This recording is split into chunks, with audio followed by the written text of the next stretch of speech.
I'm sick of the chubby face. Not figuratively, literally. Every morning at 6, the loudspeaker on the street blasts the national anthem. You open your eyes, and the first thing you see is the portrait on the wall. Mandatory, state-sanctioned. In every room of every home, every institution in the country. The chubby face of a man who weighs around 260 pounds in a country where the last time you ate meat was on Kim Il-sung's birthday. April 1st, a national holiday.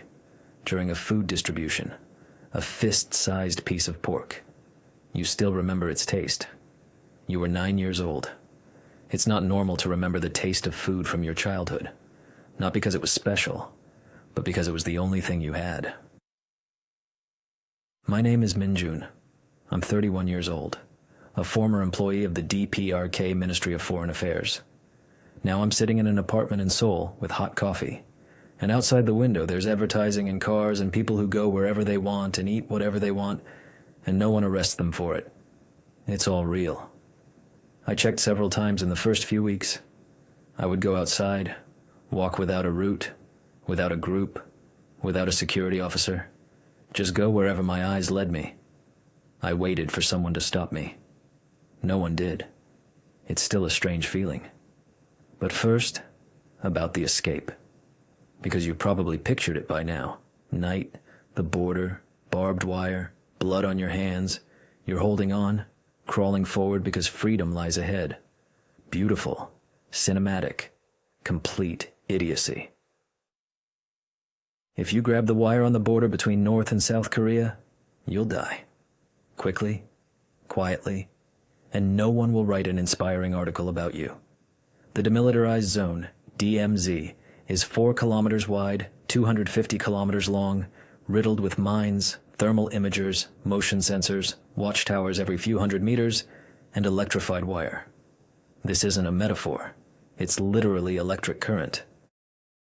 In the 70 years this border has existed, a negligible number of people have broken through directly from north to south, and most were military personnel with weapons and training. An ordinary person would simply perish there. Quietly, and forever. People escape from North Korea differently. I'll tell you how now. But first, let me explain where I even came from. I was born in Pyongyang, and that, my friends, changes everything. In North Korea, Pyongyang isn't just the capital. It's another country within the country. Clean streets, freshly painted facades, a subway with marble stations that they show to foreign journalists. Look how well our people live. Electricity is supplied more or less regularly, unlike in the provinces where you get power for 3 hours and are expected to be grateful. Pyongyang is home to people with the right lineage, the right records, the right grandfathers. Getting into Pyongyang is a privilege. Staying there is a constant effort to maintain your reputation. My family belongs to the reliable class. This is an official category called songbun, and it completely dictates your life. Where you live, where you study, where you work, what you eat, whom you marry. Songbun decides it all. There are 3 levels: loyal, wavering, and hostile. We are loyal, the highest level. My grandfather served under Kim Il-sung, my father was in the party apparatus, and my mother was a teacher at a school for officials' children. Everything was clean, everything was correct, no relatives in the South.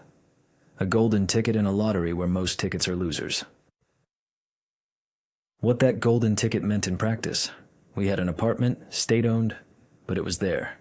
Rations arrived, children went to a decent school. But in the 90s, when the USSR collapsed and Soviet aid stopped, the distribution system broke down. The Arduous March, that's the official name for the famine of 1994 to 1998, claimed between 600,000 and 3 million lives. I was small, but I remember it. My mother made soup from grass, literally from grass. I remember the smell. I remember that the neighbor to our left died in November 1996, just died, and for several days no one collected the body because everyone was too busy. For us, the loyal, with the correct songbun, with a father in the apparatus, it was difficult. I don't want to think about what it was like for everyone else. And against this backdrop, the chubby face on the wall, every morning, All right, moving on. I'll talk about the sea separately because it's personal. North Korea has two coastlines, the Sea of Japan to the east and the Yellow Sea to the west. Beautiful. I'd seen pictures in textbooks, but I hadn't seen it in person until I was 24. Coastal zones are restricted, military installations, a special permit system. You don't go there without permission. I grew up in a country with two seas and saw the ocean for the first time on an official business trip. I stood there watching for about 10 minutes until my group leader said, "Minjun, that's enough. Let's go." I just stared at the water. It was more than in pictures, more than I could have imagined. My group leader looked at me with slight bewilderment. "What's wrong?" I said, "Nothing. It's just beautiful." He shrugged and walked on. I followed him. I thought about the sea for 3 more days. For my education, I attended Pyongyang University of Foreign Languages. They admit students after vetting, typically children of officials and promising students with the correct songbun. I studied Korean, Chinese, and English. Later, I added Thai. It was exotic. Few people learned it, and it earned me extra points. It was there that I first saw a real foreign textbook, not an adapted North Korean version, but an actual English linguistics textbook, published in 1987, worn and clearly passed through many hands. I read it at night under the covers with a flashlight. Not because it was forbidden. It wasn't officially banned. But in North Korea, reading anything unusual under the covers isn't paranoia. It's a survival instinct developed from childhood that's very difficult to turn off later. After university, I joined the MFA, the Ministry of Foreign Affairs. It was both a stroke of luck and a sentence. At the time, I only understood the first part. The DPRK Ministry of Foreign Affairs is an organization where people with impeccable records work, and everyone knows they are being watched. Colleagues report on colleagues, not out of malice, but out of self-preservation. The system is designed so that if you don't inform, someone will inform on you for not informing. Wonderful logic. Purely Kafkaesque. Except Kafka in North Korea would have been sent to a camp for anti-party activities and wouldn't have written any novels. I worked on Southeast Asian affairs, Thailand, Laos, Vietnam.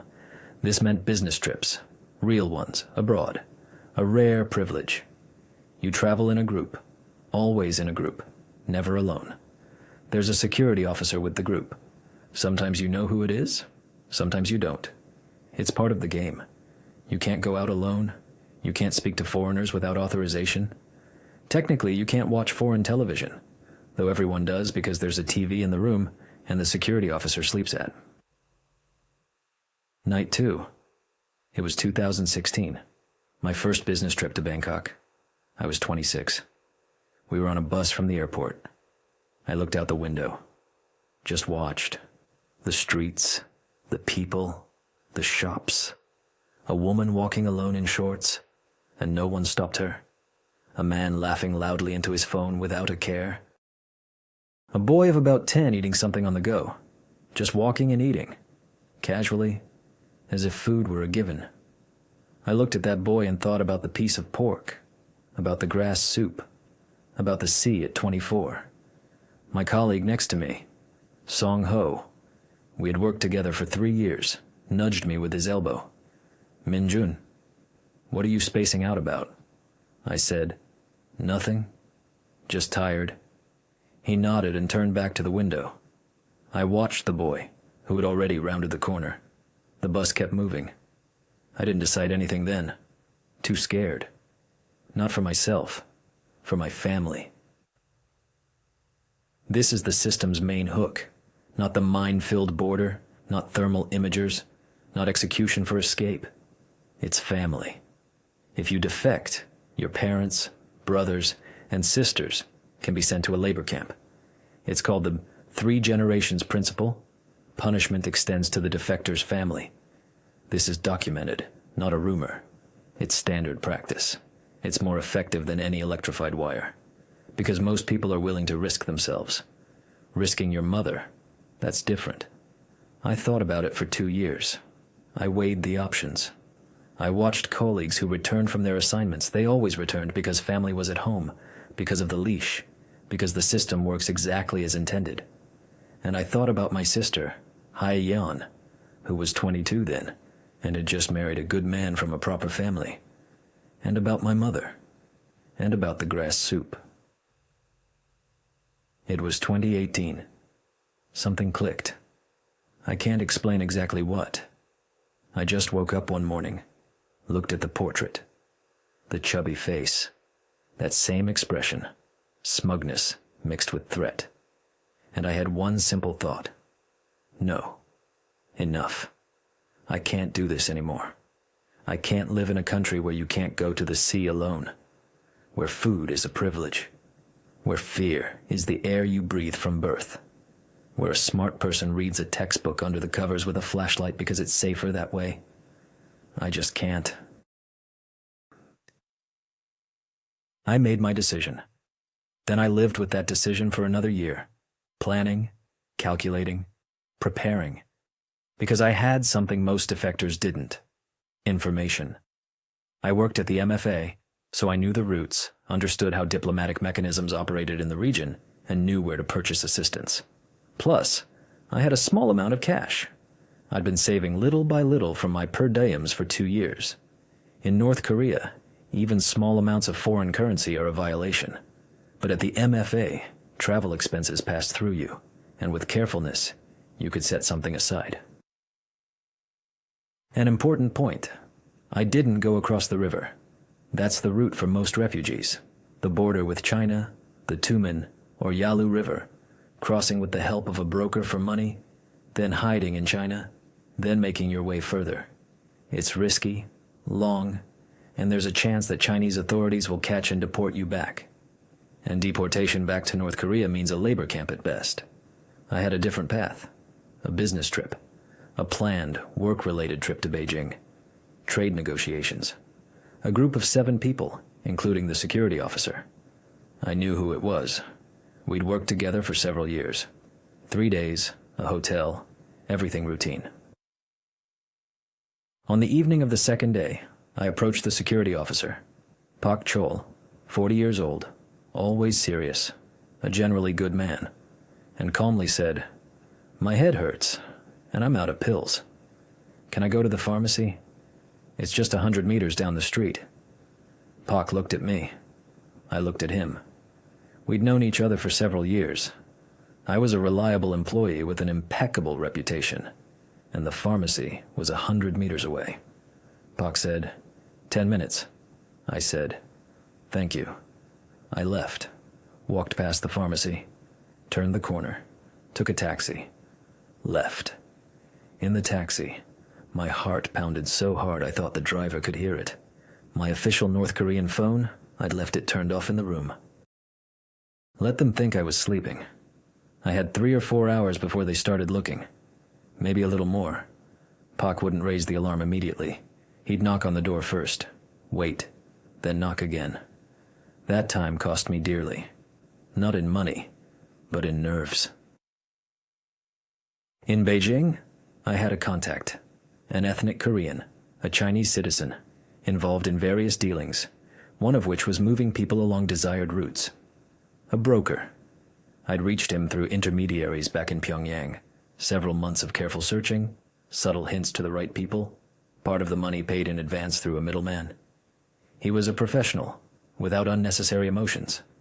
We met. He looked at me and said in Chinese, "Do you have the documents?" I showed him, not North Korean ones, but others, prepared in advance. He nodded.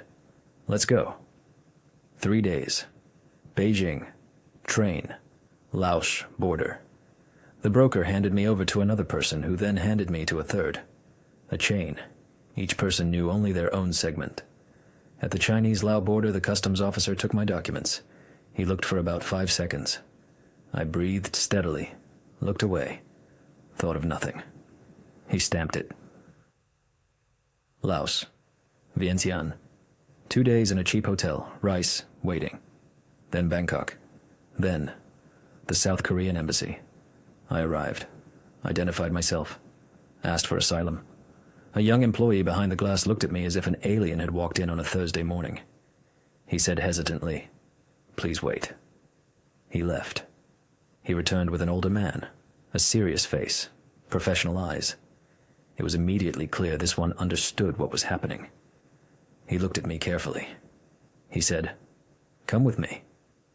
What followed was 8 months. Checks, interrogations, more checks, psychological tests, medical evaluations. The NIS, South Korea's National Intelligence Service, very carefully scrutinizes everyone who comes from the north, because among refugees, there are agents. The statistics aren't public, but everyone working in the field knows. A portion of the people who come through embassies with stories of escaping the regime are, in fact, working for the regime. North Korea has been using this channel for a long time and systematically. They checked me especially thoroughly. A former diplomat with access to information, a valuable source, a potential risk. One NIS officer, not young, around 50, calm, always spoke quietly. Once, in the middle of another interrogation, suddenly asked without transition, "Minjun, why didn't you bring any work documents with you?" I looked at him. I said, "I was escaping. I didn't have time to collect documents." He nodded. "Understood." Wrote something down. A pause. Then, "And if you had had time?" I said, "Then I would have." He looked at me for another second, nodded again, wrote. There were many such questions. I answered calmly, in detail, with specifics that would be impossible to invent. They checked. It all checked out. After 8 months, South Korean citizenship. A new name. An apartment in Seoul through a state program for North Korean refugees. 3 months in Hanawon, an adaptation center, offering training, psychological support, explaining how the banking system works, how to pay utilities, how to behave in a job interview. After that, free. Live. They eat meat every day here. It's still strange to walk into a store and just buy it. No holiday, no ration coupon, no queue. Just pick it up and buy it. For the first few weeks I bought more than I could eat, simply because I could. The refrigerator was overflowing. Then I stopped, looked at it all, and felt a little ashamed. Not for myself, but for something larger, for everyone who doesn't have this. The sea.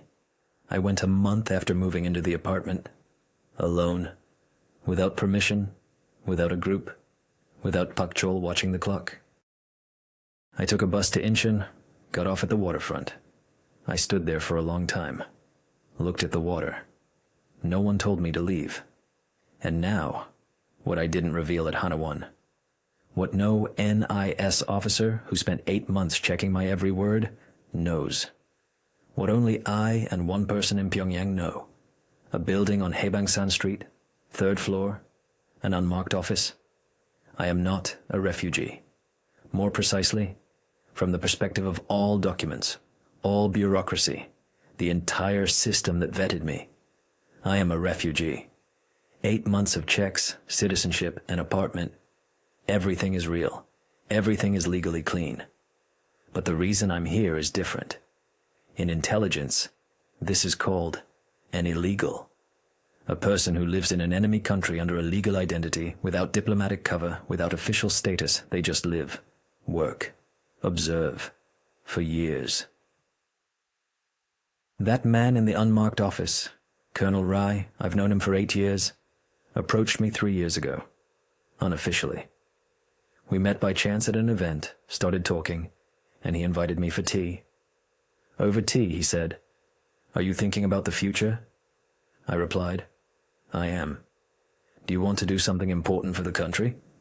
A pause. We looked at each other. Everything was clear without words. Such conversations about nothing are always about something specific. I could have refused. Technically, I could have. Practically, my family was in Pyongyang. My father in the apparatus. My sister Hye Yeon, who had just gotten married. The system either holds you by the leash of your family or makes you a part of itself. There's no third option. I agreed. The task was simple.